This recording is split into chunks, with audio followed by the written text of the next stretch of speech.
Então, meus alunos, vamos para mais um momento de estudo. Hoje falaremos de estática dos fluidos. Falando de estática dos fluidos, comentaremos sobre Lei de Steven, esta elaborada pelo belga matemático e físico Simon Steven. E essa lei estabelece que a diferença de pressão entre dois pontos de um mesmo líquido homogêneo em equilíbrio depende exclusivamente da massa específica, da gravidade e da diferença de altura.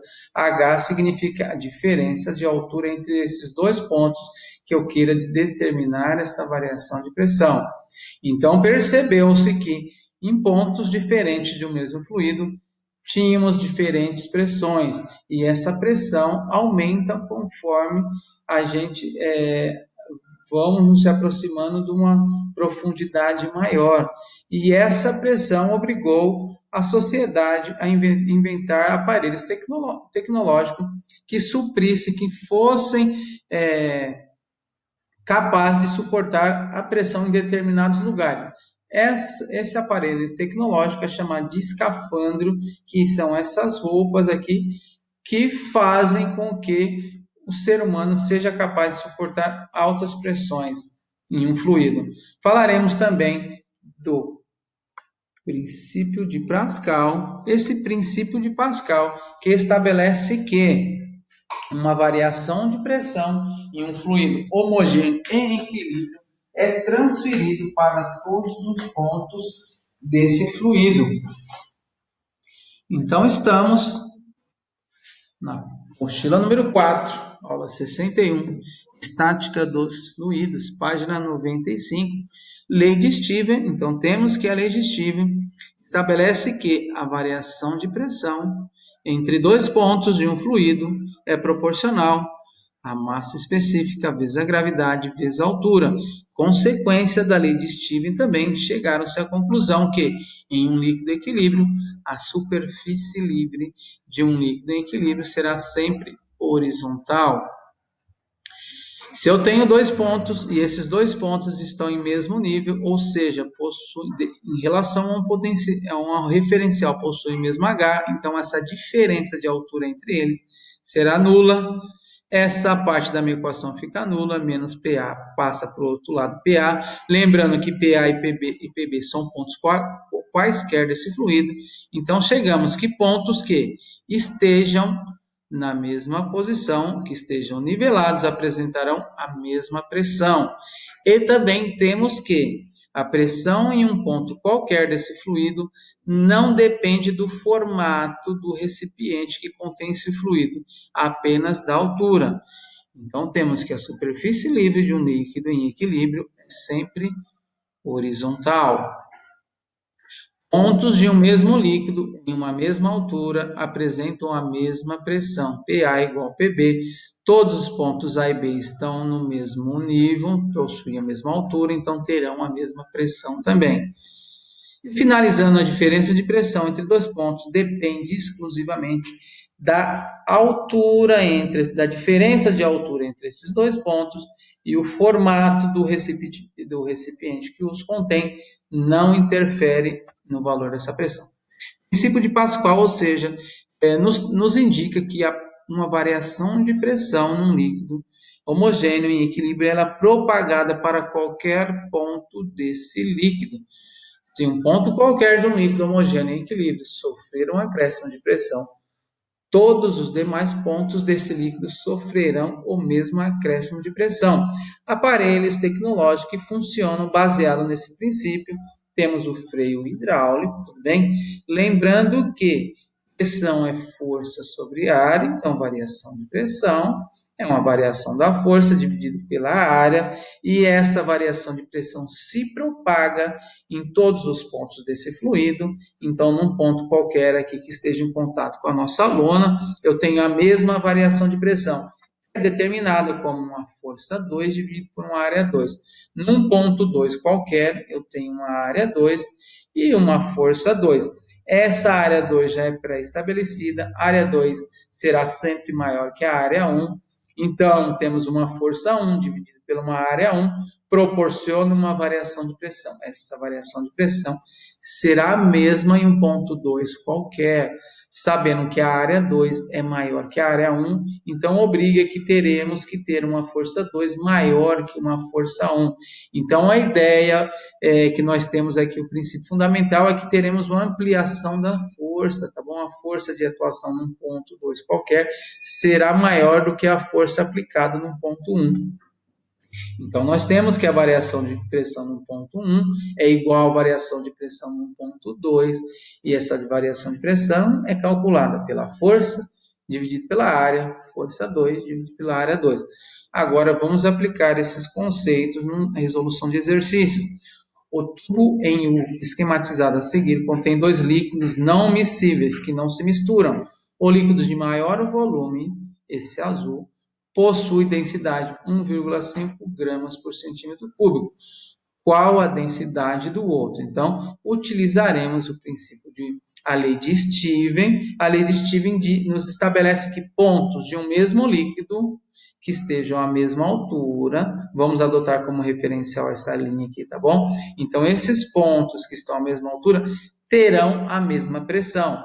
Então, um ponto A a pressão PA e o ponto B terá a mesma pressão, porque faz parte do mesmo líquido em equilíbrio.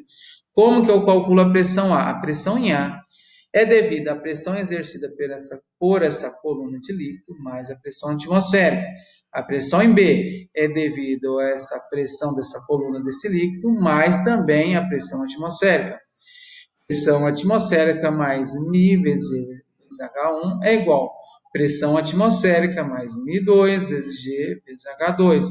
Pressão atmosférica dos dois lados cortamos, gravidade dos dois lados cortamos. 1,5 vezes 20, que é a altura H1, é igual a μ2 vezes a altura 2. Quanto que vale essa altura 2? Verificando o exercício, temos que essa distância equivale a essa parte mais essa parte. Então, 10 centímetros mais essa distância vale 20, 10 mais 20, 30. Esse 30 passa para o outro lado dividindo. 1,5 vezes 20 dá 30. 30 dividido por 30, 1. Então, a densidade, a massa específica do líquido 2, 1 grama por centímetro cúbico. Lembrando que podemos considerar como sinônimo densidade e massa específica quando estamos nos referindo a líquidos. Exercício número 3. O elevador hidráulico esquematizado abaixo é constituído de um tubo U preenchido com óleo hidráulico e fechado por êmbolos, impedindo que o óleo vaze. Os êmbolos possuem raios R1 igual a 5 centímetros, raio 2 igual a 25 centímetros. Em A2 é colocada uma carga a ser elevada que possui massa igual a 1.000 kg. Determine dado a aceleração da gravidade 10 metros por segundo quadrado, o valor mínimo da força F1 que o operador deve aplicar para elevar a carga. Então, temos que, pelo princípio de Pascal, qualquer variação de pressão se propaga pelo líquido, então a variação de pressão nesse ponto será percebida nesse ponto, e ela é igual. Então, chegamos que a variação de pressão no ponto 1 é igual à variação de pressão no ponto 2. Pressão é força sobre área, F1 sobre área 1, F2 sobre área 2. Lembrando que, para elevar essa carga, no mínimo temos que ter uma força equivalente à força-peso. Essa carga tem uma força-peso apontando para baixo, então a nossa força que equilibrará essa força-peso apontando para cima tem que ser no mínimo igual à força-peso. Então, F1, vamos substituir, F2 é igual a mg, é o peso desta carga. Área 1, área do círculo, πr ao quadrado, π vezes R1 ao quadrado. Do outro lado, eu tenho π vezes R2 ao quadrado. Vamos substituir os valores informados. R1 é 5, R2 é 25, massa 1.000 kg, aceleração 10. 5 ao quadrado é 25. 25 ao quadrado é 25 vezes 25. Corto esse 25 com 25. Daqui ficou só 1.000 vezes 10 dividido por 25. F1 é igual a 400 newton. Item B, o valor do deslocamento D1 do êmbolo A1 para que a carga suba 10 centímetros. Então, essa carga... Opa, cadê meu mouse? Essa carga tem que subir 10 centímetros. Lembrando que, conforme esse êmbolo desce, ele desloca um volume de líquido. E esse mesmo volume de líquido que proporcionará a subida desse êmbolo, tá bom? Lembrando também que volume de um cilindro, área da base vezes a altura, eu tenho uma área pequena, então para representar o mesmo volume, eu tenho que ter aqui um deslocamento grande, um H grande. Então, teremos que o volume deslocado por esse ângulo 1 tem que ser igual ao volume percebido no ângulo 2. Ângulo 1 desce um volume e esse volume que sobe é igual ao volume que desceu. Como que eu calculo o volume que desceu e o volume que subiu?